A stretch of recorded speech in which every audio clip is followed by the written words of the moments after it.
fact, I have said to members of our leadership team, if you're not getting calls, it should bother you. Something's probably wrong. That all said, we have a philosophy here, and I have a very strong belief that there shouldn't be a single hostage in our buildings. And so I really want there to be people on board in the company working with us who really want to be here. So that comes to environment. And if we have a culture that a professional believes in, and they see the culture being more than just something that's talked about in an interview or on a placard in a hallway, but they actually see it borne out, and they recognize that the people they're working with on a day in and day out basis share those values, well then the decision that the professional who's getting the phone calls needs to make is, do I want to work at SquareTwo? Is this a place where I like to work? Certainly compensation is important. We need to be competitive from a compensation perspective.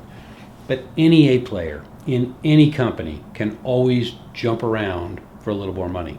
That is a given on any day. And so I view that as, okay, we recognize that.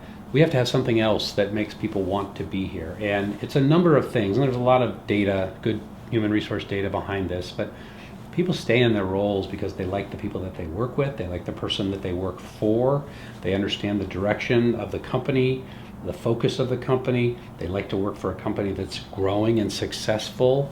We're all those things. And so our job as leaders is to make sure that we keep delivering those things and continue to foster this culture and this environment, because those, I believe, will be the differentiators for why great people want to be at SquareTwo.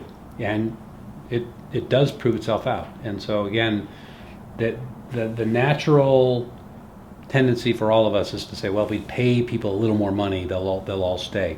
That's just not true.